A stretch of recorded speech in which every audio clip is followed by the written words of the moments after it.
Welcome back to our podcast, Powering Sustainability, the podcast that shows that small actions can lead to a big change. Today, we have a very important topic that a lot of people seen, but we don't pay too much attention to it, which are the symbols for recycling, like glass, aluminum, plastic, organic food, and we will learn what these symbols means. For this topic, I have a very special guest. She was already in the podcast and she's always welcome and she's always giving all the knowledge that she has in terms of sustainability. Welcome back, Niraja. Hi, Pablo. It's great to be back. And in back to back episodes, it's really nice. Back to back episodes. Yes, it's amazing to have you here. Yeah, I'm really excited to be talking about this topic as well. This topic is something that people don't pay too much attention, and it's something that when they create these symbols, it's not that this will look good with a symbol A, B, C, or it's gonna be better like this. They have a reason behind, which is environmental responsibility, vision in recycling, and consumer responsibility. Yeah, it's very informative and very advantageous to have podcasts like us so that, the layman understands what these symbols and, recycling icons mean in real life. Yes, and there's a lot of symbols. There's a lot that people doesn't know what it means. And we are lucky that we have a podcast like this that will show this the meaning and the symbols and everything. So when people are not really aware of what all these icons mean, usually they don't dispose of the waste properly, and then the waste that is not disposed of properly just ends up in a landfill. They are not recycled. They cannot be recycled. Yes, and in a lot of countries like UAE, we have governments that are supporting these initiatives and they are putting the rules for the companies to comply with the norms, with the terms, and you need to have this quantity of beans or these specific beans depending your activity. But even so, all the stuff that is in the companies needs to know these symbols, needs to know that how to handle the waste. Yeah, I think they actually do teach it at schools, but like nobody really takes it home. We sort of leave the knowledge in schools, we sort of memorize it and we just use it for our examinations or whatever. You don't really internalize the advices that are given in the textbooks. We don't take it home and we don't use it in our real life. Yeah, and so these awareness campaigns and this sort of information about recycling should be continue dispensing this information and just making more people aware. And it should also happen after school and college. It should happen in companies. It should happen in community areas. There should be constant I would say reminders of what to do with our recyclables and how to dispose of waste and plastic, so that we keep doing it and so that it becomes a habit for us. We've all seen the Mobius loop, which are the three arrows pointing, and and people relate that to recycling. But sometimes they have numbers inside, and those numbers means the type of recycle that you must put into that bin. So let's see it. Yeah, everybody needs to know more about this. It is very important for our planet as a whole. So those numbers are called resin identification codes, and they range from 1 to 7.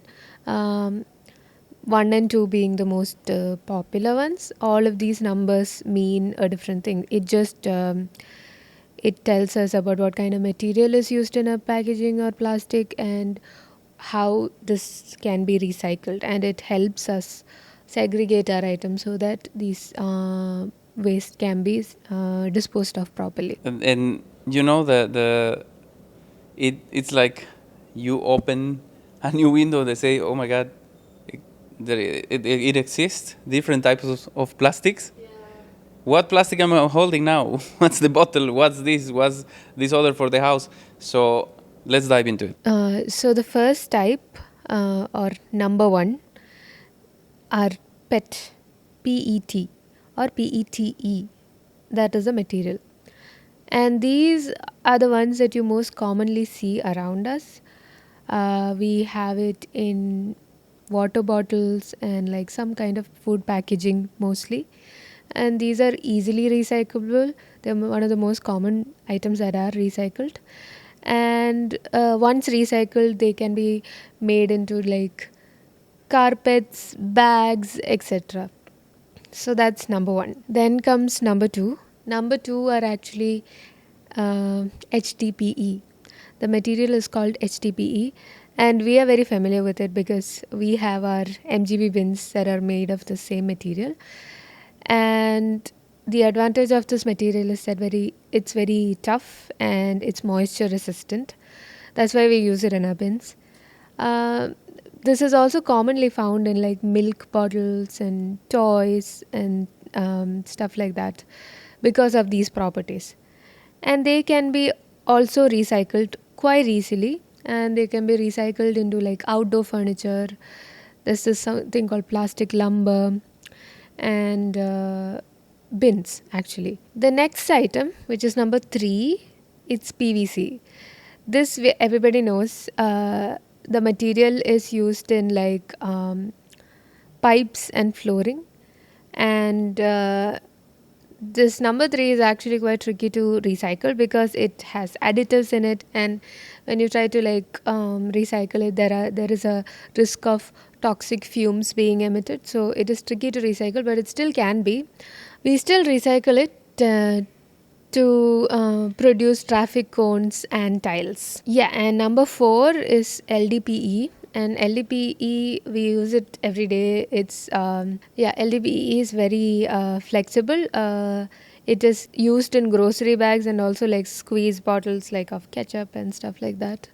And this one is also a bit tricky to recycle, but it can be. And usually we recycle it to produce bin liners or film. The number 5 is PP, which it can be found in yogurt containers, in bottle caps, in auto parts for repair.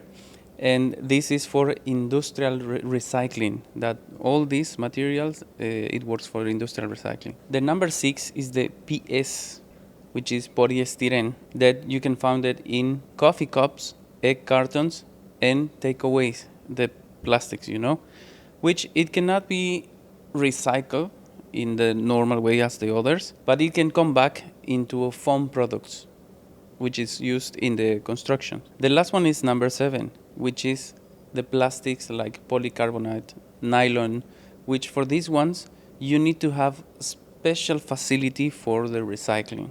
And that's the number 7. In the UAE, the most common of these 7 is number 1 and 2, which are widely collected. And it's a normal thing in the UAE, the number 1 and the number 2. And of course, there's another symbols that are used. There's the glass recycling icon, the aluminium recycling icon, and the tidy man, which is the one that the little man that is dropping the waste. Not knowing these symbols can lead us to have a lot of mistakes when we go in the terms of recycling. And that can be, at the end, bad for the environment. Honestly, that's true. If we put something mistakenly in a bin that is not right and it's not, it does not belong in that particular bin, it ends up contaminating all the other items in the batch, and that causes more harm than actually, not even disposing of it properly. Education is the main thing to have in the schools, in the government, in the companies, because we can think that we are doing good, but actually not doing the right thing. So it's very important to read, to learn, to search for these things and do it properly. Yeah, so this is something that everybody should do with a lot of care. because it is our responsibility at the end of the day to like dispose of everything properly, and also to not cause harm by doing something wrong. So there are some very common pitfalls that happen when we try to recycle, and one of the main issues that recycling facilities and like people who take care of these things face is that uh, whenever we have a food packaging and we put it in a plastic recycling bin, we don't clean it properly. And when there is some food residue or some kind of other liquid residue on it, what happens is that it ends up contaminating the whole batch of waste. We spoke about this earlier. So this ends up contaminating, like not just the waste probably in the bin, maybe when it goes to like a compactor, it contaminates the whole batch, and then all of this goes to the landfill. And that is the main issue. We should take care to clean our recyclable before you dispose of it properly. And the next one is something we don't really take care of, and most people don't know. As we spoke earlier, usually water bottles or any kinds of bottles, the body is made of a different material and the bottle cap is made of another material. And most places have different guidelines on how to recycle these materials, because they're two different materials. They need to be recycled in two different ways. So what would really help is if you just separate the bottle cap and the bottle when you dispose of it in a bin. And most people don't really know this, so they just put the cap back on and put the whole thing into the bin. That's going to cause more harm than good. So, and the third common mistake that we all do is, this happens especially like I think in South Asian countries, we have a bunch of waste. We usually put it in another plastic bag and maybe tie it or something and then dispose of it, because it's easier for us to carry, and also because this is our habit, right? We have to keep bags in bags, tidy things and all that. And that's a process that I think we all have without even thinking. We have two ways. We put the bags in the bags, and we also have a bag of bags in our home. So But usually when these kind of bag full of waste come to like recycling facilities, it's very hard for them to separate these, because there are all different kinds of materials in this one plastic bag, and they all have to be usually manually separated, and this causes a lot of delays, and it's just not worth the effort. Usually this becomes just useless. This waste is usually just like dumped in a landfill. Yeah, so that's one thing that you can avoid, like the next time you disposing of waste just separate everything properly and do it. another common mistake that we do, it's called wish cycling, which is putting the wrong item in the recycling bin. That will contaminate everything inside the recycling bin. So it's a activity that we can avoid completely, because if we are doing a right process and we put the wrong in the wrong place, we jeopardize everything. The other one is ignoring the small items, like you said before, like not separating the lid from the plastic bottles, not cleaning the plastics that are possible to be recycled, and these small activities that can also jeopardize the process of recycling. And the last one that we can talk today is tier of sachets or small things, which are, for example, the bags of tea or these kind of things that are very small.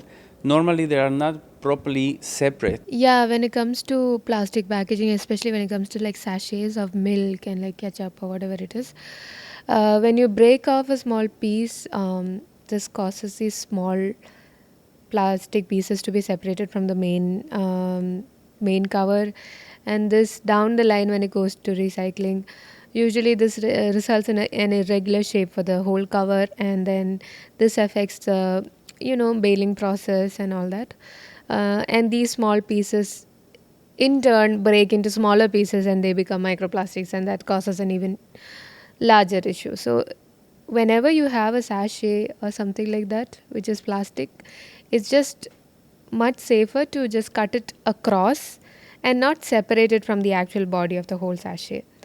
And that way you can take the contents out without actually producing another piece of plastic. What we can do is to throw all those in a separate bin, because normally they are not, when the process is being done, they're not properly separate, and we can jeopardize again all the process. Yeah, when we do these small mistakes, we're actually making a bad impact and a great bad impact on the whole recycling process. And we don't see it as a big thing because it's very small, but in the food industry, for example, there's millions of these small sachets that are opened daily, and millions of small tears that are dropped in the same bin.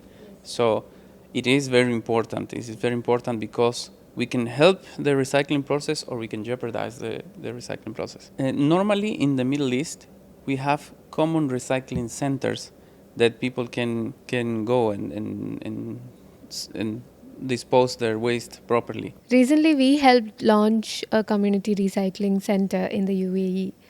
And honestly, what it does is it helps people develop this habit of recycling. If you have a community recycling center nearby, you see it every day. It's like it's big and it has these clearly demarcated places to dispose of each kind of waste.